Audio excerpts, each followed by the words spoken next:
Welcome back na naman dito sa akin channel. Panibagong araw, panibagong video na naman tayo ngayon. May ibabagi na naman ako sa inyo ngayon na ritual. Ito'y simpleng gabay at simpleng pamamaraan at ito ay makakatulong sa inyo. At kung bago sa channel ko, ay huwag niyo pong kalimutang mag-subscribe at pindutin ang notification bell para palagi kayong updated sa mga bago kong videos.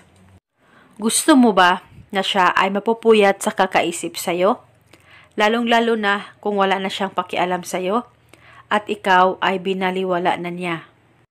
Gawin mo lamang itong ritual na ituturo ko sa inyo nang sa ganon siya ay mapupuyat sa kakaisip sa'yo at ikaw lamang ang kanyang iisipin sa lahat ng oras. Dapat palaging buo ang tiwala niyo sa mga ganitong pamamaraan. At gawin itong ritual sa kahit na anong araw o oras at kung sakaling kayo ay may katanungan, mag-comment lang po kayo sa baba.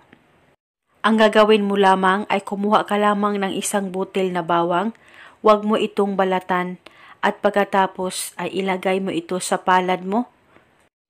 At pagkatapos mo nang malagay sa palad mo ang isang butil na bawang, ilapit mo ang palad mo sa baba mo at ibulong mo lamang ang mga salitang ito. Pangalan at apelido, ikaw ay mapupuyat sa kakaisip sa akin. Ibulong mo lamang ito ng 11 times at pwede ka magdagdag ng hiling, wala pong problema.